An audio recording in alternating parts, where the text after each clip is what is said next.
मस्त मस्त. एक मिनिट वही रुकिए थोड़ा आगे आगे बस अरे अरे छाव अरे. काय आता मॅडम हॅलो कशा आहेत मॅडम?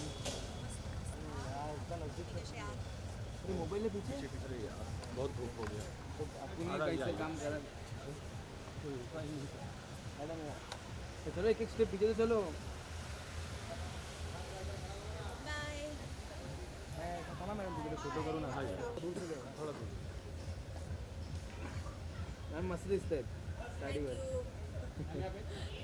नानीच मैम यहाँ पे सेंटर में नानी नहीं है साड़ी साड़ी है. हाँ what is the price sari this one actually 15 rupees हो. This is I have a video of her saying that also ma'am अगर आपके आउटफिट की बात करें तो हमेशा ये सिंपलिसिटी है और काफ़ी अलग है. तो पहली बात जो आपका साड़ी के प्रति प्यार बढ़ता है उसके बारे में क्या कहना चाहिए?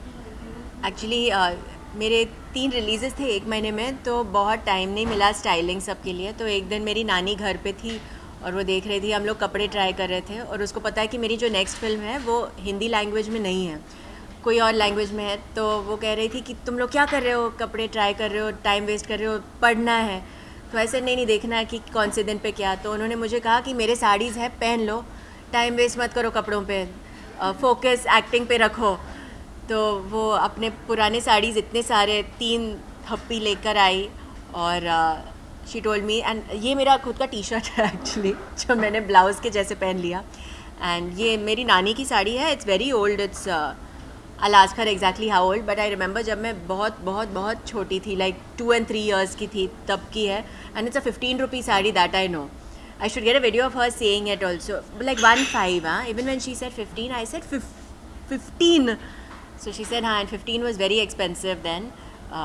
Whenever she got this sari. तो yeah, I have lot of her sarees now, and I thought कि मैं पहनती हूँ, आप लोग भी खुश होते हो, एंड अच्छा भी दिखता है, and it saves me less, it saves me some time, so I enjoy wearing it.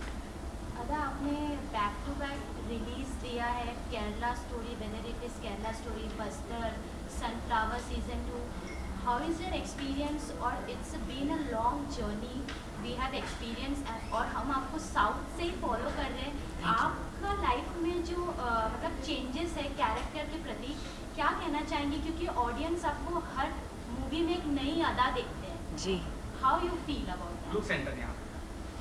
I am really happy कि मुझे ऑडियंस एक्सेप्ट भी करते हैं अलग अलग किरदारों में, बिकॉज वो कभी मुश्किल होता है एक एक्टर के लिए, बिकॉज एन ऑडियंस उनको सिर्फ एक तरीके के रोल में पसंद करते हैं.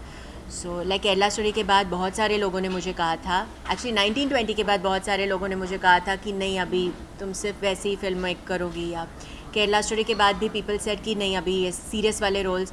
एंड फिर sunflower came, and sunflower has lot of comedy and craziness in it. And फिर बस्तर भी आई जो बहुत सीरियस है. एंड केरला स्टोरी थिएट्रिकल के बाद कमांडो भी था जहाँ पे एक्शन है. तो आई think I am really blessed. एक साल भी नहीं हुआ है, 8 महीने हुए हैं जब से केरला स्टोरी थिएटर में रिलीज़ हुई थी. So I think I am very blessed कि इतने सारे डिफरेंट रोल्स मिल रहे हैं. एंड आई होप कि फ्यूचर में भी ऐसे रोल्स मिले जहाँ मैं अलग अलग अदाएँ, जैसे आपने कहा, मैं पेश करूँ. इवन अगर बात करें आपके रोल की, तो जैसे कि आपने बोला द केरला स्टोरी में काफ़ी सेंसिटिव रोल था आपका, फिर आपका एक कॉमेडी वाला है सीजन, मतलब सनफ्लावर में, फिर बस्तर में काफ़ी सिंसियर वाला रोल है आपका, और जब 1920 की बात करें तो उसमें भी काफ़ी यूज होता है. तो आप इसे कैसे बैलेंस करते हैं जब आपको ऐसे अलग अलग प्रकार के रोल्स मिलते हैं? नहीं, अलग रोल के लिए तो मैं तरसती हूँ. कैसे रोल मिले वो क्वेश्चन है. जब रोल मिलने के बाद तो एज एन एक्टर आप मेहनत करो. हर रोल के लिए ऑफकोर्स डिफरेंट तैयारी होती है, बट मैं वेट करती हूँ कि कुछ एकदम कुछ अलग हो, जो अदा से अलग है, तो उस पर मेहनत करके कुछ और नया कुछ कर सके. सनफ्लावर सीजन 2 की बात करें, उसमें हाँ. आपका जो रोल है काफ़ी अलग है. उसके Yes. लिए आपने अलग से क्या प्रिपरेशन किया था? क्योंकि शायद ये फर्स्ट टाइम था जो आप इस प्रकार का रोल किया. हाँ, एब्सोल्युटली. फर्स्टली मैंने इतना बोल्ड और एक हॉट अंदाज में एक चार्मिंग लड़की, बार डांसर का रोल भी मैंने नहीं किया है पहले. एंड वो काफ़ी अजीब किस्म की है. आई मीन लोगों के आई बॉल सब रख रही है और मर्डर में इन्वॉल्व है. तो पर मुझे बहुत मज़ा आया. मैंने बहुत साइकोपैथ की डॉक्यूमेंट्रीज़ देखी, और हाँ, I met a lot of bar dancers real life में भी. मुझे देखना था, बिकॉज जैसे हम बैठते हैं, उठते हैं, चलते हैं, अपनी बॉडी से हम लोग थोड़े, मैं तो हूँ थोड़ी कॉन्शियस, आई मीन थोड़े से तो हम लोग हैं, हम लोग इतने फ्री नहीं हैं।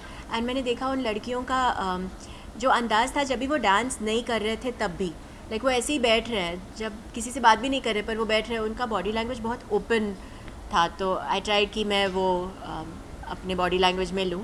एंड डांसिंग के लिए ऑफकोर्स आपको कोरियोग्राफर स्टेप्स देंगे तो आप वो कॉपी करके वो अदाएँ कर सकते हैं, बट बहुत ही आपको बहुत like I don't know, I would say it goes to the director, the writer. Vikas Bahl और चैताली ने जो कैरेक्टर बनाया वो रोज़ी का, वो बहुत यूनिक कैरेक्टर है, वो बहुत ही अलग किस्म की कुछ है, कुछ अलग है। तो it was so well written कि actually I to just play it. It's Adah, आपकी कैरेक्टर के बारे में इसलिए बार बार बात कर रहे हैं, वापस उसी पे सवाल पूछना चाहूँगी। आपने बैक टू बैक मूवीज दिए हैं, तो कैरेक्टर के जो स्विच जो आप कर रही हैं, इसका कुछ प्रोसेस है या आपके माइंडसेट में कुछ ऐसे चल रहा रहता है? या आप बस्तर में जो आपने किरदार निभाया, it's a very strong role. अभी आपने सनफ्लावर सीजन 2 में जो निभाया वो काफ़ी बाकी प्रोजेक्ट से काफ़ी अलग है। तो क्या प्रोसेस आपके दिमाग में क्या चलता रहता है? ऑडियंस हमेशा ऐसा बोलते हैं कि ये अदा जो पहले हमने देखा वो तो नहीं है, एकदम डिफरेंट है। Thank you, that's the biggest compliment I think. And वो सुनने के लिए कोई भी एक्टर तरसेगा, so thank you so much, that means so much. And I think शायद 1000 लोग रहते हैं मेरे दिमाग में, मैं एक एक चुन के ये करती हूँ, बट आई ट्राई कि जितना करूँ कि अदा नहीं लगे। तो मुझे लोगों को ऑब्ज़र्व करना बहुत अच्छा लगता है रियल लाइफ में। जैसे आप मुझसे बात कर रही हैं ना, मैं आपको ऑब्ज़र्व कर रही हूँ, फिर मैं रिकॉर्ड करती हूँ अपने ब्रेन में, और बाकी सपोज़ मैं कोई कैरेक्टर प्ले कर रही हूँ से ऑफ अ जर्नलिस्ट कल, तो मैं आपके मैनरिज्म से कुछ ले लूँगी। मैं इनका ये जो रिकॉर्ड कर रहे हैं यहाँ पे, मैं इनके मैनरिज्म्स देख रही हूँ, उनका अंदाज़ मैं बहुत observe, I like to think so. मैं कोई भी इंसान, जानवर, किसी से भी मिलती हूँ तो मैं उनसे कुछ ना कुछ सीखती हूँ, और मैं रिकॉर्ड करके रखती हूँ, मेरे दिमाग में फ़ाइल्स है। तो जब भी कोई कैरेक्टर है, मैं वो फाइल निकाल के यहाँ से ये लेती हूँ और यहाँ से। I think how is your experience working with Sunil sir? Oh, it was awesome. I think कि मैं इतनी फॉर्चुनेट हूँ कि पहली बार मैं कॉमेडी कर रही हूँ, और with the best. I think his comic timing is so nice. कुछ लोग वर्बल कॉमेडी में अच्छे हैं, कुछ लोग स्लैपस्टिक में अच्छे हैं, कुछ लोग, I think he does everything, all the kinds of comedy. उनका जो गुत्थी का कैरेक्टर था, we all are like really we love that, but वो भी कर सकते हैं और वो सीरियस वाली कॉमेडी भी कर सकते हैं। तो I really look up to him as an actor, and I think I am lucky कि सनफ्लावर में आई गॉट टू गो। अदा, अगर बात करें आज के दौर की, जैसे कि आपने एक के बाद एक परफॉर्मेंस दिया और वो तीनों मूवी सक्सेसफुल साबित हुई है, लोग आपके कैरेक्टर को याद करते हैं, और अभी भी द केरला स्टोरी ऐसी मूवी थी कि लोग के जहन से नहीं गया, उसका स्टोरी हो या फिर आपका कैरेक्टर हो, लोग उसे इतना पसंद किए। लेकिन अब दौर आ गया कि लोग बड़ी बजट की मूवी पेश कर रहे हैं, जैसे 2000 बजट हो गया, 1000 करोड़ का बजट हो गया, ऐसे। तो आप इन मूवी का पार्ट ना बनकर आप मतलब हिस्टोरिकल मूवी में जा रही, तो इसका भी कोई रीज़न है या फिर रीज़न मतलब भगवान ने आपको या फिर इतनी बड़ी बजट की मूवी आई होगी, या फिर किसी रीज़न की वजह से आप रिजेक्ट कर दिए होंगे, आपको स्टोरी नहीं पसंद आई होगी? सी आई थिंक वैसे ना 1000 फैक्टर्स है कोई मूवी कौन करता है, बट आई फील कि फाइनली ऊपर वाले ने डिसाइड किया कि ये मूवी इनके पास जाएगी, इनके पास। वैसे तो हम लोग पूछ सकते हैं कि अदा शर्मा ही क्यों वो हाईएस्ट फीमेल ग्रॉसिंग फिल्म के लिए, उसको किसी और को ले लो, तो वो भी मुझे मिला है। तो आई हैव लर्न कि मैं क्वेश्चन नहीं करती हूँ, बिकॉज इतना लक किसी पे शाइन करना भी, आई कंसिडर माई सेल्फ बहुत लकी। लाइक यू सेड, जो आप तारीफ़ें कर रही थी और जो आप कह रहे थे मेरे कैरेक्टर्स के बारे में, I think as an actor आप उसी के लिए काम करते हो कि ऑडियंस देख के ये सब कहे।